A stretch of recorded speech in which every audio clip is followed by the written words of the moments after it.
راحت صاحب اچھا بات ٹھیک ہے، آپ کیوں گنڈا پور کے پڑے ہیں؟ خیر وہ گھوم پھر آئے ہیں، کر رہے ہیں، ایک تو اتنی صحبتیں، اور اگر ڈائلوگ بھی تھا تو جہاں ان کو اجازت ہے اتنے بڑے بڑے ڈائلوگز بولنے کی تو وائی ناٹ علی امین گنڈا پور صاحب؟ اچھا آپ کو کیا لگتا ہے 24 نومبر کو، یہ تو جوکس اپارٹ،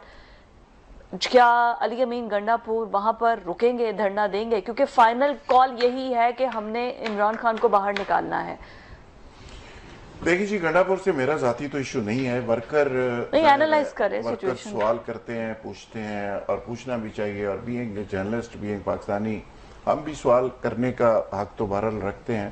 جو چیزیں ہضم نہیں ہوتی تو پھر ظاہر آپ کو بھی اور ہمیں سب کو پوچھنا پڑتا ہے۔ نہیں، آپ میری بات کے لاجک کو نہیں سمجھے۔ آپ کہتے ہیں کہ اس طرف آ رہا ہوں، محسن نقوی اور علی امین ایک ہی سکے کے دو رخ ہیں، میں تو وہ یہ نہیں کہتا، میں بالکل بھی یہ نہیں آپ نے کہا دونوں بھائی ہیں، ساڑھی خبر تازہ خبر آئی، بھائی ہونا، محسن ساڑھا بھائی ہے، بھائی سیاست میں مکمکہ کیا ہے۔ اب یہ دیکھیں رانا صاحب، یہ دیکھیں سیاست میں دوستیاں اور دشمنیاں مستقل نہیں ہوتی، دیکھیں سیاست میں دوستیاں اور دشمنیاں مستقل نہیں ہوتی، لیکن جو رانا صاحب بات کر رہے تھے نا،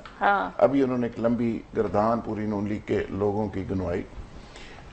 یہ حضرت علی کرم اللہ نے فرمایا تھا، انہوں نے کہا تھا کہ الفاظ انسان کے غلام ہوتے ہیں مگر بولنے سے پہلے،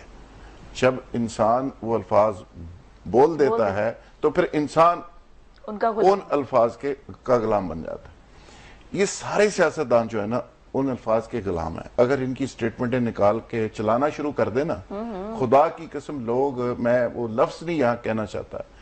اور مسلسل اگر آپ ایک مہینہ چلا دے، سب کی میں بات کر رہا ہوں، میں اپنے چپڑاسی نہیں رکھوں گا، وزیر تو داخلہ لوگ یقین کریں، یہ تھو کا لفظ تو میرے ٹھیک ہی ہے، یہ ضرور کریں گے ان کے اوپر۔ اور خواجہ آصف نے تو خیر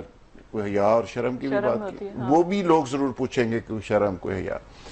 یہ اتنا کچھ یہ سارے حضرات کہہ چکے ہیں، اور اتنا یہ بے عملی سارے اپنے عمل کے اندر کر چکے ہیں، یعنی عوام کو کس کس طرح سے کس نے چکر دیے ہیں، وہ ایک لمبی کہانی ہے۔ میں دوبارہ اگر اس پہ فوکس کروں، بشرا بی بی پہ اور گنڈا پور پہ اور آگے جو ہونے جا رہا ہے، میں نقوی صاحب پہ بھی ذرا فوکس کروں۔ نقوی صاحب نے ظاہر آج بہت ہی امپورٹنٹ بات کی ہے۔ ایک چیز تو یہ ہے کہ ڈو اینڈ ڈائی کی بات پی ٹی آئی کر رہی ہے، اور اس میں ایک پی ٹی آئی کا ایک برہم تھا، ایک ڈر بھی تھا اور خوف بھی تھا کہ پی ٹی آئی کے پاس چونکہ بہت لوگ ہیں، پی ٹی آئی نکلے گی تو پتہ نہیں کیا کر دے گی۔ 9 مئی بھی ہمارے سامنے ہے، اب 24 کو اگر شو فلاپ ہوتا ہے تو وہ ڈر اور برہم ختم ہوگا۔ اگر یہ شو اس کو سمجھ لے کامیاب ہوتا ہے کہ جی وہ اداروں کو پتہ نہیں کیا کر دیں گے، پاکستان کو کیا کر دیں گے، پارلیمنٹ کو کیا کر دیں گے، اور پھر بھی خسارہ اور تکلیف اور لوز پاکستان اور عام آدمی کرے گا۔ اچھا آپ کو کیا لگتا ہے آج نقوی صاحب نے جو بات کی ہے لیکن وہ بڑی امپورٹنٹ ہے،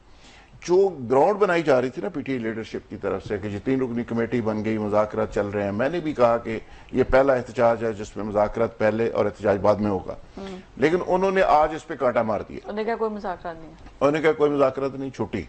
جو کرنا کر لو۔ تو اس کا مطلب یہ تھا کہ آپ نے جو ٹیمپو بنایا، جو احتجاج آپ کر رہے ہیں اور جس کو آپ عالمی احتجاج کر رہے ہیں،